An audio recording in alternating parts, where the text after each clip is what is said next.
Hello, I am Dr. Abhilash. I am a consultant orthopedic surgeon at Pratima Hospitals, Kachiguda. Today we are going to discuss about osteoarthritis knee.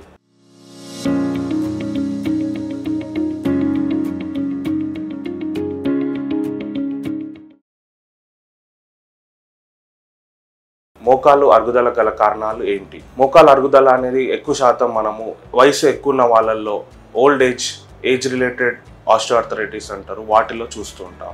Second thing, obesity is one of the reason of osteoarthritis. అంటే బరువు ఎక్కువ ఉన్న వాళ్ళల్లో మోకాలు అరుగుదల అనేది ఎక్కువ శాతం చూస్తూ ఉంటాం. థర్డ్ థింగ్, ఎవరైతే physical activity day to day లైఫ్లో ఫిజికల్ యాక్టివిటీ ఎవరిలో అయితే తక్కువ ఉంటుందో వాళ్ళల్లో మోకాలు అరుగుదల అనేది ఎక్కువ శాతం చూస్తూ ఉంటాం. ఫోర్త్ థింగ్, మోకాళ్ళ పైన స్ట్రెయిన్ ఎక్కువ ఉన్న వాళ్ళల్లో మోకాలు అరుగుదల అనేది ఎక్కువగా చూస్తూ ఉంటాం. లైక్ కింద కూర్చోవడము, మెట్లు ఎక్కడము, బరువులు ఎత్తే పనులు చేయడం, వాళ్ళలో మనం మోకాలు అరుగుదల చూస్తూ ఉంటాం. అండ్ మోకాలు అరుగుదల మనం ఎలా డయాగ్నోస్ చేస్తాం?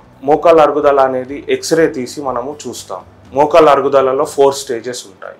Stage 1, stage 2, stage 3 and stage 4. So initial స్టేజెస్లో ఒక ట్రీట్మెంట్, అడ్వాన్స్ స్టేజెస్ ఆఫ్ నీ ఆర్థరైటిస్లో ఒక ట్రీట్మెంట్ ఉంటుంది. మోకాలు అరుగుదల తీసుకోవాల్సిన జాగ్రత్తలు: క్వాడ్రిసెప్స్ స్ట్రెంథనింగ్ ఎక్సర్సైజెస్. నీ క్వాడ్రిసెప్స్ స్ట్రెంథనింగ్ ఎక్సర్సైజెస్ వల్ల మోకాలు అరుగుదలని మనం ప్రోగ్రెస్ కాకుండా చూసుకోవచ్చు. అదేవిధంగా life style modification, life style changes, everyday walking for at least 45 minutes and avoiding sitting, squatting, kneeling positions. వీటి జాగ్రత్తలతో మనం మోకాలు అరుగుదల కాకుండా జాగ్రత్తలు తీసుకోవచ్చు. ఇలాంటి సమస్యలతో మోకాలు అరుగుదల ప్రాబ్లంతో మీరు ఒకవేళ ఉన్నారైతే కాచిగూడ ప్రతిమ హాస్పిటల్ సంప్రదించగలరు. Thank you.